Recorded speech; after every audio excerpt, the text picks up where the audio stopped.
Show me a good loser in professional sports, and I'll show you an idiot. I've never played professional sports, but Leo Durocher's quote was accurate far beyond the professional sports arena.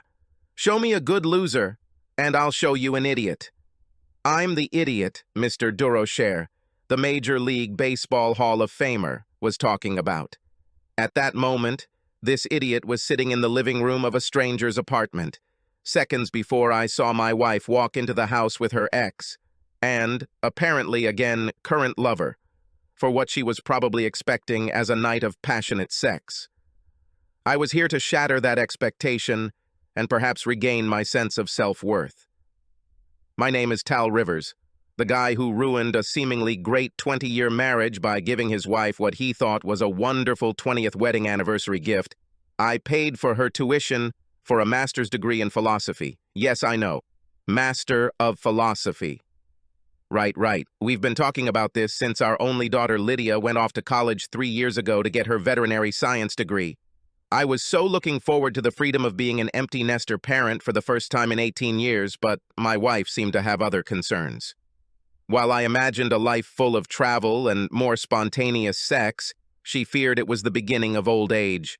Her solution was to take a year off from work and return to school for higher education. Truth be told, I wasn't crazy about the idea for a long time until we talked about it over and over, but she insisted, and like a loving husband, I finally gave in. I decided this would be a great gift for our 20th wedding anniversary, and I was right. She cried and hugged me tightly when I told her this. That night, she almost killed me in bed. She was practically jubilant the first few weeks, telling me everything that happened during her days at our local small college. I heard about her professors, her classmates, her classes, and even what she ate for lunch. Gradually, however, these daily reports over dinner were greatly reduced, and after about 2 months, I was practically forced to coax information from her lips, like an interrogator with a suspect. Overall, our communication has become sparse, so different from what it was throughout our marriage. I wasn't born yesterday, and I knew something was wrong. I spent several days banging my head against the walls, trying to figure out what to do. Well, I knew what to do, but it took me a few days to wrap my head around the fact that I needed to hire a private investigator to check on my wife. Being the CFO of a large business gave me access to a variety of professionals, and within 2 weeks of hiring a PI, I realized that I also needed to hire a family law attorney to handle my divorce. Tracy had sex with a guy named Ambrose, who was taking several of her classes. He and Tracy did it a few times in his off-campus apartment, which was bad enough. But they also did it in our bed a few times. To say I was devastated would be the understatement of the year. I had no idea until she suddenly started being quiet. We were still making love 3 to 4 times a week. She was still my best friend. And I was willing to bet that at the farm, we would be there for a long time. Now, I couldn't imagine us living another year. I know they give out little gold statues for outstanding acting in movies, but I think I'll earn one for my real-life acting next week. I controlled my anger and even managed to have sex with Tracy twice without her suspecting that anything was wrong. Part of this was obviously because she was oblivious to my feelings. We were just cleaning up the kitchen after dinner when the doorbell rang. Tracy looked my way as I didn't move to respond, sighed in annoyance, and walked towards the door. I heard a conversation between the process server and her. Most of all, I heard her sigh heavily when she realized that the curtain had been pulled back on her game of infidelity. I had more than enough time to pour each of us a glass of wine and place them on the kitchen table before Tracy staggered into the room with the ever-present manila envelope. She sat down in her place at the table without even looking directly at my face. "How long have you known?" she whispered before taking a sip of wine. If she had looked up, she would have seen me staring daggers at her. "How could you?" I whispered back. We sat in silence for 20 seconds. 30 seconds. She raised her eyes, but immediately lowered them when she noticed that I was looking at them intently. "What the hell, Tracy? It's time for you to stop pretending to be dumb," I growled. Finally, she looked at me and I realized she was trying to find out how much I knew. "We've been flirting for weeks. I knew it was wrong, but I did it anyway. I'm sorry, she said quietly. Flirt? Is this what you mean? You were with him for at least 2 months? I shouted. Tracy jumped back in her chair as if I had pushed her. Now she understood better how much I knew. She began to shake slightly in her seat. I have videos and photos, I growled. How many more were there, traitor? I've never yelled at my wife before. Her eyes were huge discs of fear. Her mouth moved, but there was no sound. I swear, he was the only one, and it was a mistake. Mistake, Tal, she screamed. It got out of control, but it was just... Don't say that, Trace. Don't you dare. It was obviously good sex because you kept coming back for more. She blushed deeply and lowered her eyes again. She took a sip of wine, then looked straight at me. Should we get a divorce? Tracy asked quietly. I don't want a divorce. Yes, it was incredibly stupid, but it was... She quickly fell silent before she said the magic phrase. Unshed tears filled her eyes. I was torn between anger and sadness. Did you notice you didn't apologize for cheating? You said you were sorry you hurt me, but you don't regret what you did, do you? You also didn't tell me why, Tracy. What did I do to deserve it? She blushed deeply, stuttered, then stopped. She repeated the process twice more before finally finding the words. It was exciting for me when someone started flirting with me. Someone else flirted with me, told me I was beautiful. It made me feel sexy. You understand what I mean?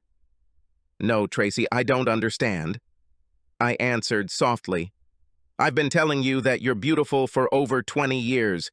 I've always told you that I think you're beautiful. It seems like my opinion doesn't matter. The only thing that matters to you is what someone else thinks of you. Work was my salvation for the next 2 weeks. After work, I spent most of my time at my favorite bar, usually getting into the house just in time to go to bed.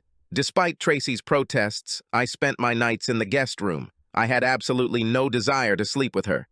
Tracy was fighting a divorce, and her lawyer convinced the judge that we should go to counseling. I was extremely dissatisfied, to put it mildly. As I explained to the counselor in my first session, cheating was the mountain I was willing to die on. Tracy knew this and agreed, as long as at least she didn't go overboard. Yes, I know I screwed up.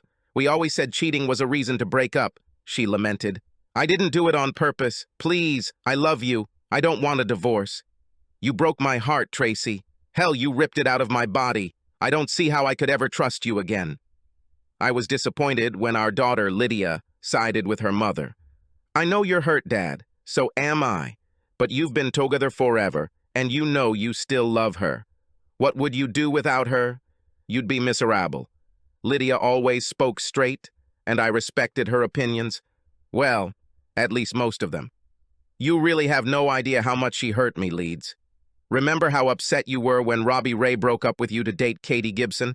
Well, multiply that by at least 100. Will that help you? If I screamed and cried and threw things like you, would it be easier to understand if I was more visual? Lydia blushed, and I knew she at least understood my point. But she's a mom. She's not Robbie. You have been married for over 20 years. You must be together. Always. It was one mistake, Dad. One mistake in more than 20 years. It was a terrible mistake, Leeds, and it was more than one mistake. It was a series of mistakes over several months, I said. I expected Tracy's parents to be on the side of reconciliation so they didn't disappoint. However, my parents surprised the hell out of me. I expected them both to be angry with Tracy, but I didn't expect them to try to talk me out of the divorce.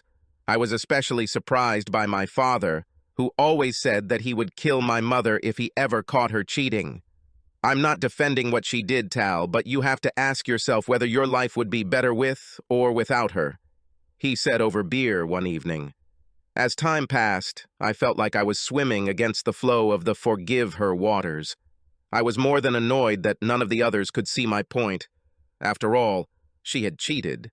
She was cheating. Still, I had to admit that they were okay. I still loved Tracy, even though I was devastated by what she had done. 3 weeks later, I did something I never thought I would do. I gave up on the divorce, and took Tracy back.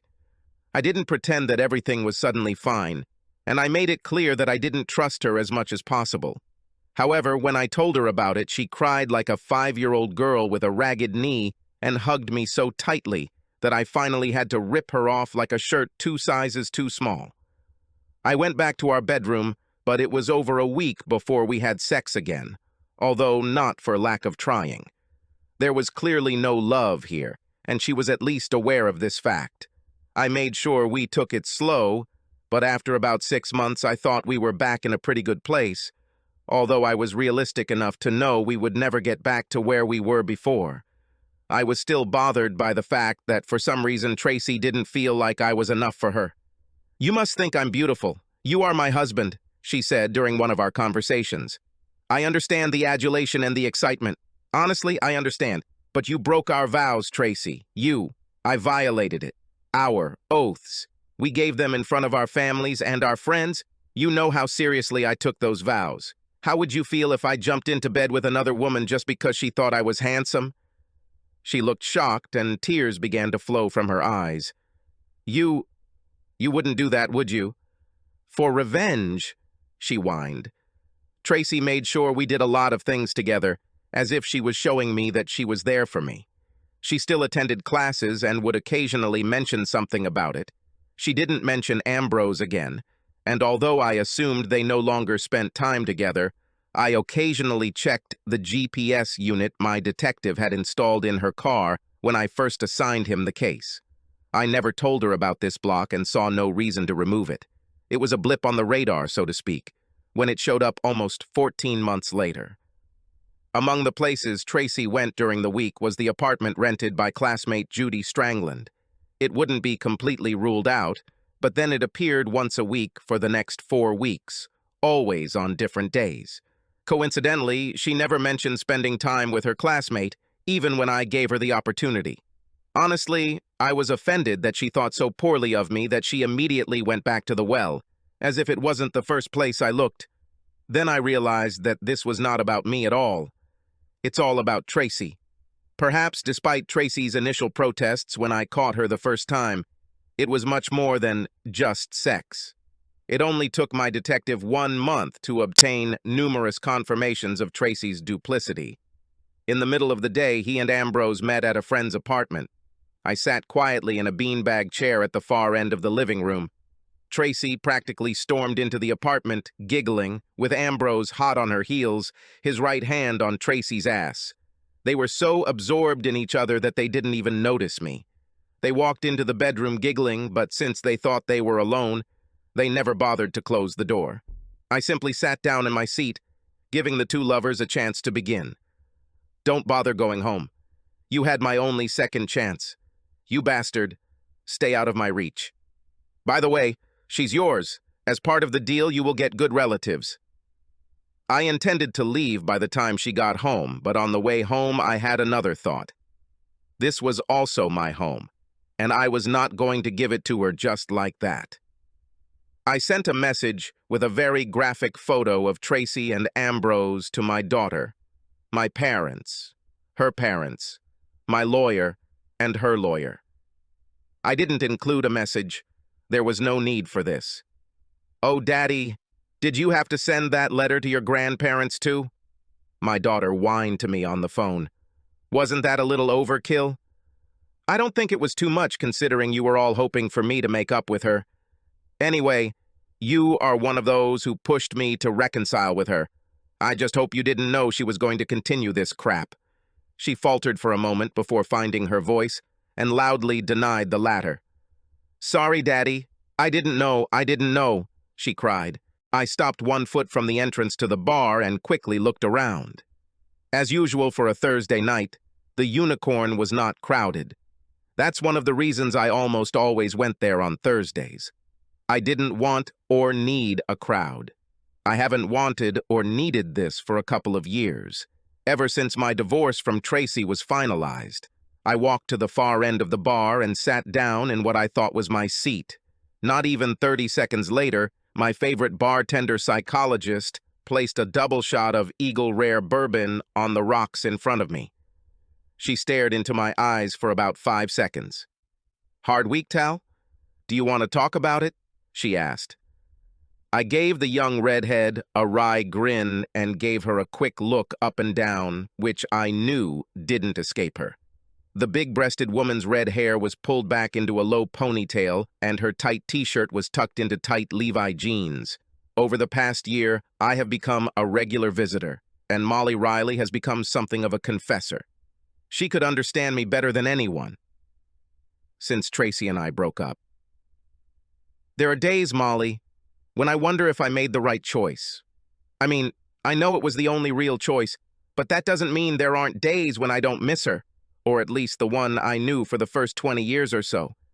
Are you sure you wouldn't rather just find a friend with benefits? I could help you find one of them. The other one is much harder to find, Molly said.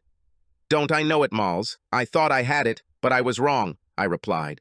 Another customer sat at the bar, about 4 seats down. Molly left to tend to the man's needs. With nothing else to do, I watched Molly interact with a new client.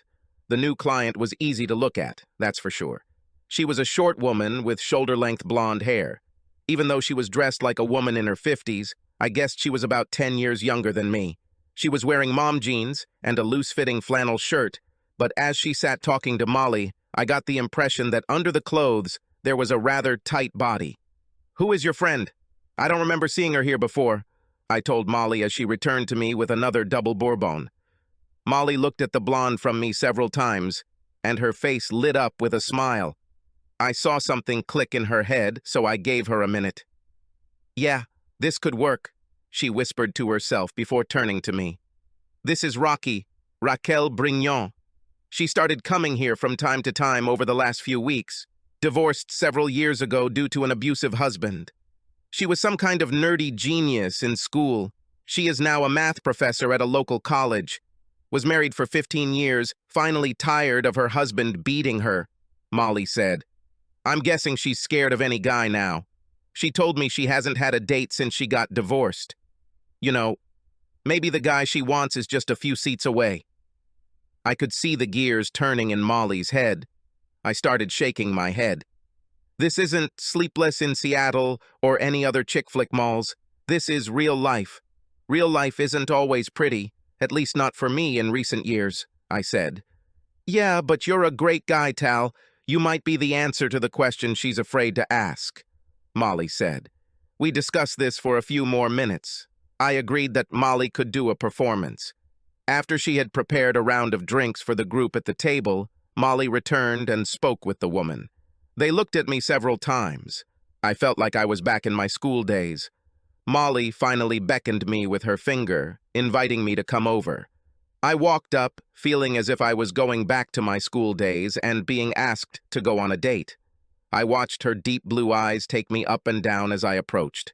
I laughed inside myself, and I know that on the outside I smiled uncertainty, because her assessment was completely masculine, especially her openness about it.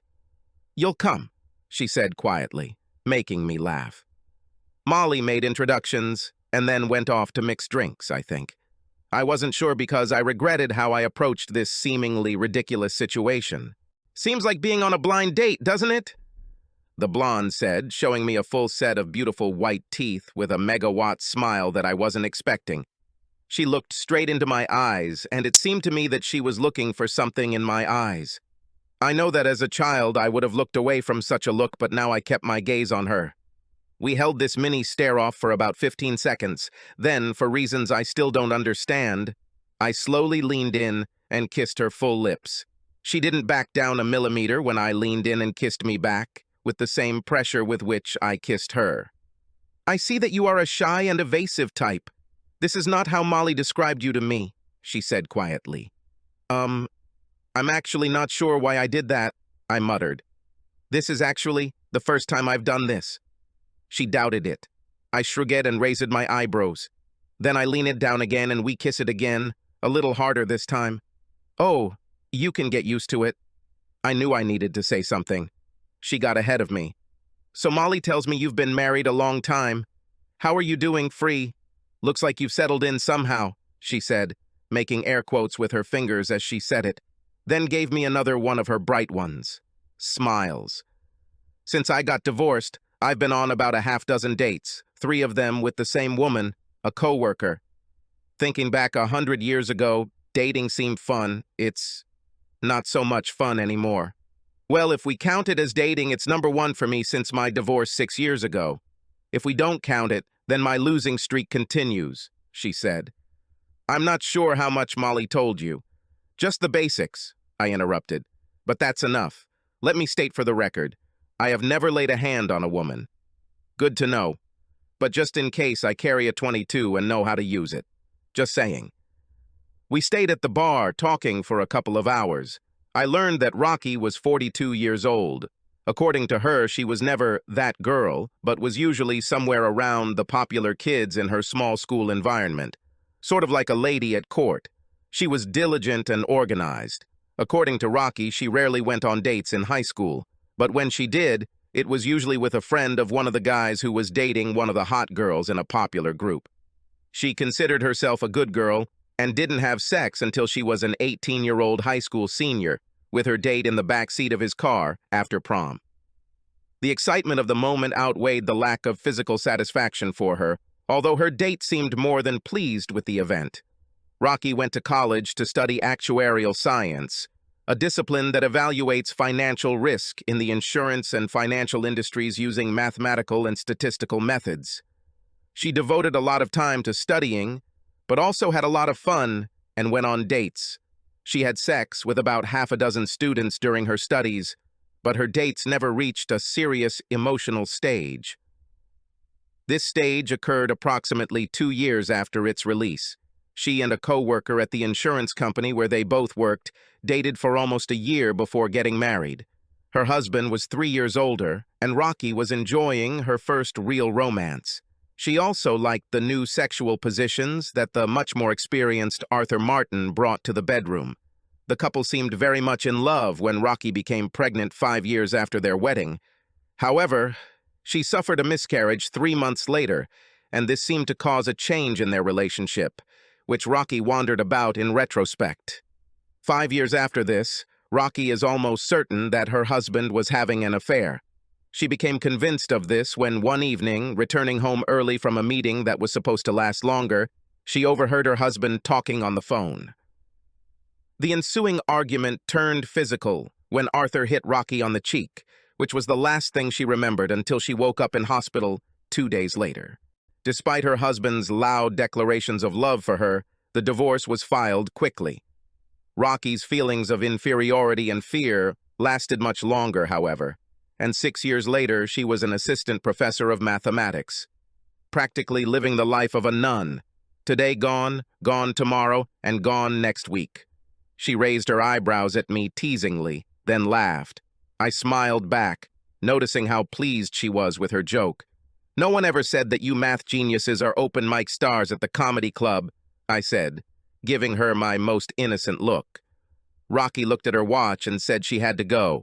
I handed her my phone and asked her to enter my contacts. She hesitated for just a second before taking my phone. Wow. You got her number. That's a big deal considering where she came from, Molly said as Rocky left the bar. I wouldn't hesitate, you know. Act while the iron is hot. I took Molly's advice and called Rocky the next day to ask her out. She agreed. Although I had been on a few dates since my divorce, I still didn't feel comfortable with the concept. I knew I was done with Tracy, but it still didn't feel right, dating another woman. I took our vows very seriously, even if she didn't, and it would take me longer to accept the obvious. However, I kissed her, twice, and she reciprocated. I've never done this before, even when I was a single guy. I couldn't explain it, but I definitely wanted to do it again. Over the next few weeks, we visited several ethnic restaurants, attended a rock concert, a Mozart concert, and a hockey game. She fit into my life just as well as she fit into my side when I had my arm around her.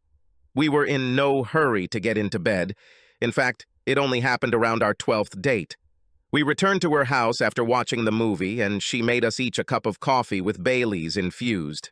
I settled down in the middle of her couch, and she sat sideways next to me with her legs crossed over my lap. I kept my hands on her slightly bent knees until I began to slowly massage up and down her thighs. We spent the whole day together, first at her house and then at mine. That evening, we had a nice dinner and then went to the Unicorn for a few drinks. In fact, Rocky insisted we go to the Unicorn because she wanted to talk to Molly. The bar was pretty busy when we arrived, so we both knew Molly wouldn't have much time to talk. But Rocky volunteered to go get some drinks and walk up to the bar while I grabbed a table. I saw Rocky lean across the bar towards Molly. Then they shared a quick hug before Rocky returned to the table with a couple margaritas on pineapple. "Pineapple margaritas, seriously?" I asked. "Oh yes," she replied. 6 months later, we were talking about moving in together when one day during sex I lost my head. We were having pretty intense sex when I slapped her ass hard with my right hand. As soon as the sound of the blow was heard, I realized that I had made a mistake. "This will never happen again," she shouted at me before she went into the bathroom and locked herself in there. I spent the next half hour trying to calm her down through the locked door. Spanking my woman's ass was something I did with Tracy and women before her, as a matter of course, but I had to keep her history in mind. Finally, I persuaded an angry and half-hysterical Rocky to leave the bathroom. I apologized left and right for the next 2 hours. "I lost my head, darling. It was the impulse of the moment. I will never raise my hand against you in anger. You know that," I pleaded. It took her a long time to calm down and accept my apology. "I'm sorry, Tal, but I will never allow myself to be a victim again. I know you didn't mean to hurt me, but you can't do that again. Ever. Understood?" "Completely, darling," I said softly. Although Rocky didn't hold it against me, things were a little tense between us for a few weeks. Knowing her story, I didn't put any pressure on her, and little by little, we became close again. We were in the Barnes & Noble bookstore, walking through different sections, each looking for something to read, when I saw him approach her. He was tall and well-built, about 35 years old, very attractive and obviously very confident, walking up to Rocky, touching her forearm and starting a conversation. This was not a random approach, and I watched in horror from the other end of the row. Yes, Rocky and I were a couple, but we made no formal commitment to each other than our housing agreements. Was I witnessing the beginning of the end of our relationship? They only spoke for a few minutes. At one point, I saw her face turn red. He then handed Rocky his phone, hoping she would put in her number. I watched in horror as she gave him her best, dazzling smile. Then she hesitated and handed the phone back. I let out a breath I didn't realize I was holding. Suddenly, I felt sick to my stomach. I realized that I could not lose this woman. I slowly approached Rocky after her potential suitor left. "You don't look too good," she said, making the mommy gesture and placing the back of her hand on my forehead to check my temperature. "Oh, really, Mom?" I mocked. "I'm fine, actually." She hit me on the shoulder, putting some warmth into it. "Mom? Mom? Don't make me flip you over my knee, old man." The next day, I bought an engagement ring. Lydia was happy for us. She and Rocky built a good relationship. It took some time after Tracy's second betrayal for Lydia and I to get back on good terms. She pushed hard for a reconciliation with her mother after the first affair, and I think I took some of my frustration out on my daughter after the second betrayal. I also knew that she felt guilty that her mother was like this. By mutual agreement, Leeds and I spoke little about her mother. Last I knew, Tracy's lover was still in town and they were still having sex during and after the divorce. After finishing his second degree, however, he left town for jobs in several states, and Tracy apparently was not part of his future plans. According to Lydia, he told my ex-wife that she was great in bed, but he didn't even consider marrying her. 2 weeks after my engagement, Lydia became engaged to her boyfriend of 2 years. When she called us on FaceTime, she and Rocky made this girlish squeal in such a high pitch that I think only dogs can comfortably hear. They jumped around like 5-year-olds on sugar candy. Her fiancé and I just stayed in the background and smiled. It's much safer this way. Rocky and I were supposed to have a small, intimate wedding in about 2 months, but Lydia wanted everything to go all in and postponed the wedding for a year. She asked Rocky if she wanted to help, but warned that Tracy would be her main assistant as the mother of the bride. My kind fiancée said she understood and would be willing to help if needed. Although Tracy was alone at the rehearsal and dinner, she came to the wedding with a man who I assumed was about the same age as our daughter. My daughter was not happy with this development, and I saw them exchange harsh words before the ceremony. At least her date sat in the back of the church for the ceremony, rather than next to her in the parents' row like my Rocky.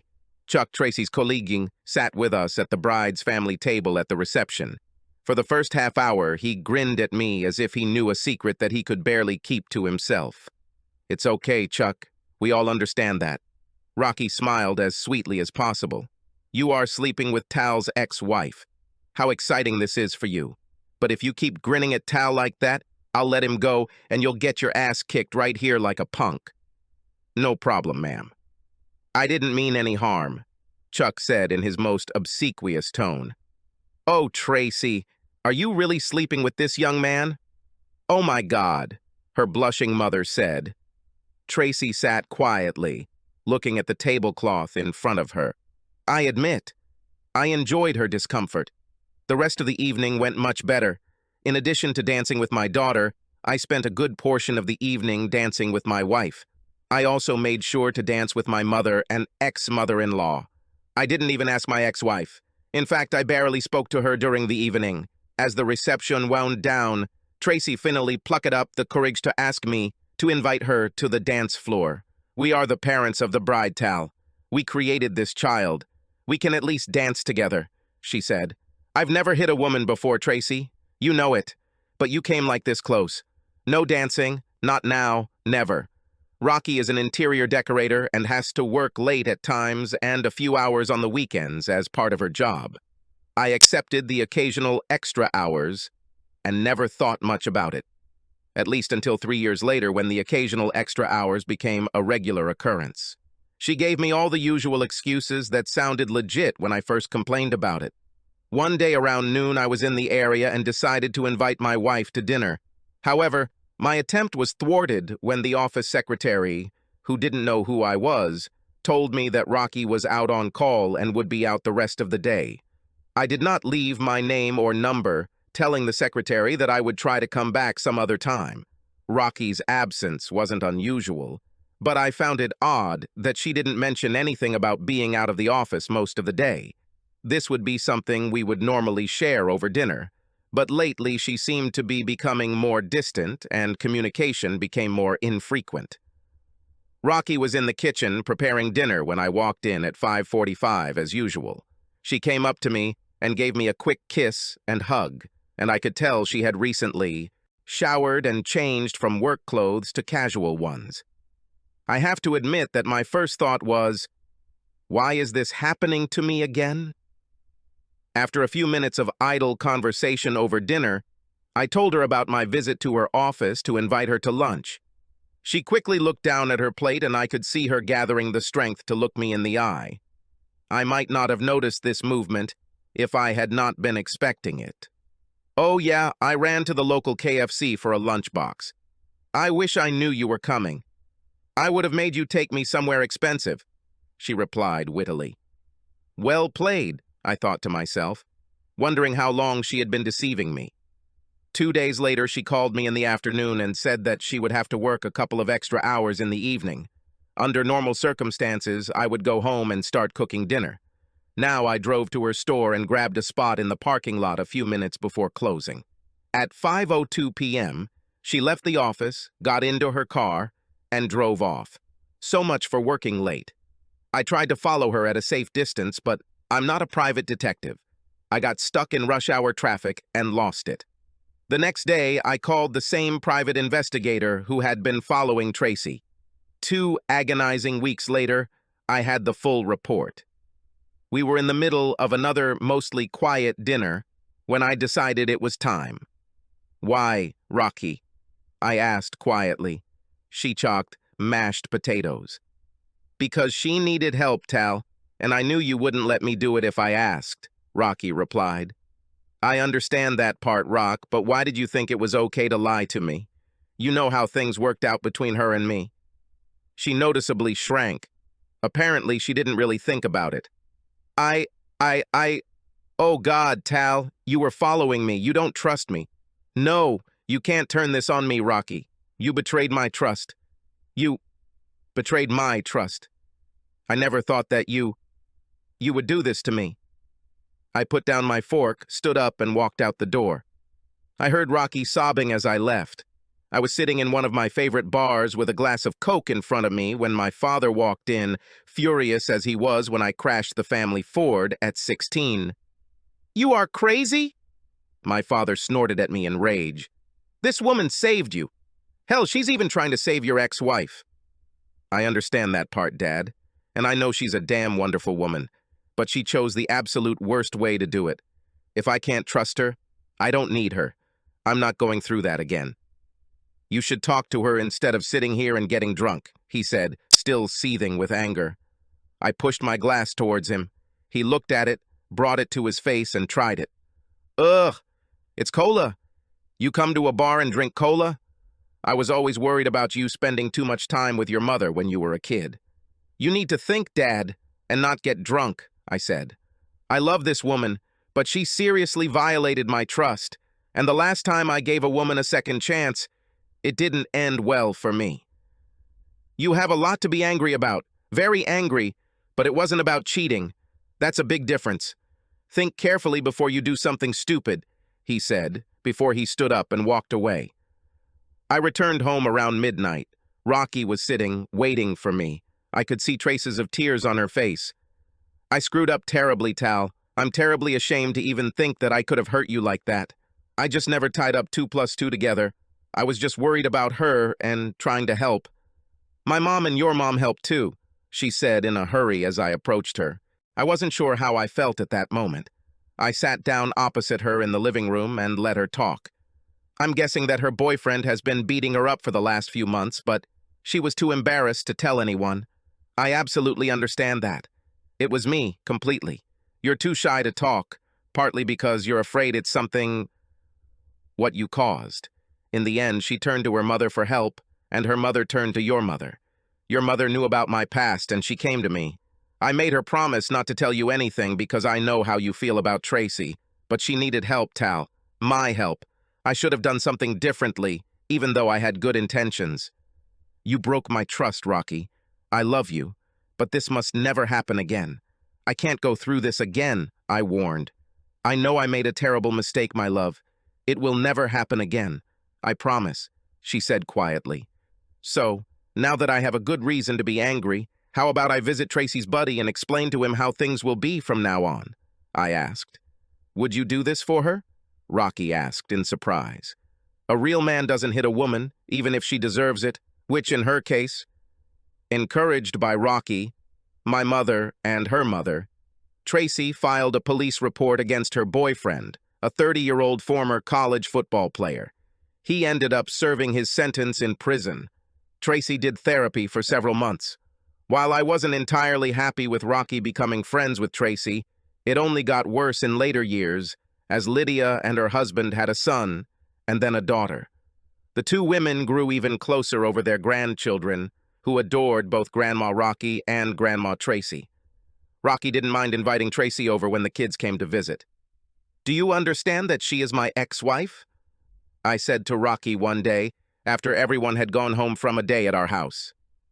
"Yes, but she is not the same woman she was when she cheated on you, and it would be cruel not to let her enjoy her grandchildren," she replied. "You know you're much better than me, right?" I asked. "Yes, I know that," she replied lightly. I think Rocky just couldn't leave it like that. We decided to have a small party for Independence Day in a few years. Nothing serious, just Lydia and her family and a few friends, about 20 people in total. Of course, Tracy was at the party. She was the only unmarried woman. The only unmarried man at the party was my colleague, Reg Wickersham. Reg was technically my subordinate. We worked together for about 10 years. His wife died about 5 years ago. I didn't invite Reg. Rocky did it. Let's just say I was skeptical when I heard about it. "You didn't think I could put 2 and 2 together. Why do you women always feel like you have to help the poor males?" "You've been telling me how lonely Reg is these past few years. I think he and Tracy are good for each other. I keep telling you that she's changed. I promise I won't push Tal. Just let things play out. And try to be a little nicer to her. She's my friend. You don't have to be friends with her, but try to be a little less rude. She is, after all, the mother of your daughter and the grandmother of your grandchildren. I lowered my eyes. She was right. The party was fun. I watched from afar as Reg and Tracy seemed to get along well. At the end of the day, Reg asked me to talk alone. I grabbed a bottle of Woodford Reserve bourbon and 2 glasses and took him to our home office. I poured both of us 3 fingers. Over, Reg, I said. What's happened? Reg came to this country from Scotland about 20 years ago. Although his accent has softened, when he strains, he sounds entirely like Sean Connery. Now he was in such a state. I know it's weird, Tal, but can I ask what happened between you and Tracy? I mean, you never really talked about it, and while I don't want to dig into it, I'm trying to figure out if I should even get involved. You know, ask her out. I gave him the short version of our marriage and divorce. I then went ahead and told him that he should talk to my wife to maybe get a better idea of who Tracy is today. Yeah, maybe I should talk to Rocky. After all, it's kind of weird that your wife is so good friends with your ex-wife, he said. Would it be too weird for you if I started dating Tracy? He asked. Talk to Rocky. If you like what you hear, I'd be more than happy for you to start dating Tracy, I said. 2 days later, Rocky told me she would meet Reg for drinks to discuss Tracy. 18 months later, Rocky was matron of the wedding, and I was best man when Tracy and Reg married. Well, I had to do something to keep her away from my husband, Rocky joked as we discussed how this all happened. Lydia and her family were delighted with the marriage. Reggie's 2 children and their families were also welcome. Tracy was delighted to have 4 more grandchildren. It was quite a prominent event when our families got together, which usually happened at least once a month. Rocky and I celebrated our 25th anniversary the same way we had the previous 24, sitting at the bar of what used to be called the Unicorn. Molly and her husband, with a little help from a quiet investor, bought the place from the previous owners about 15 years ago, and for some reason renamed it Molly's. Well, to hell with him. It remained one of our favorite places, in addition to being the place where our lives got back on track, thanks to a little help from a young barmaid who just couldn't help but intervene in the lives of 2 broken people. When the opportunity to buy the place came up, Molly and her husband, Jimbo, were a little short on money to get a loan. Rocky and I jumped at the chance to help. Yeah, that could work, I said, smiling at Molly and Jimbo. Subscribe to our channel so that your second chaff doesn't cheat on you, and go ahead and listen to the next story, because this story is nothing compared to the next one. If you're under 18, don't even think about listening to the next one.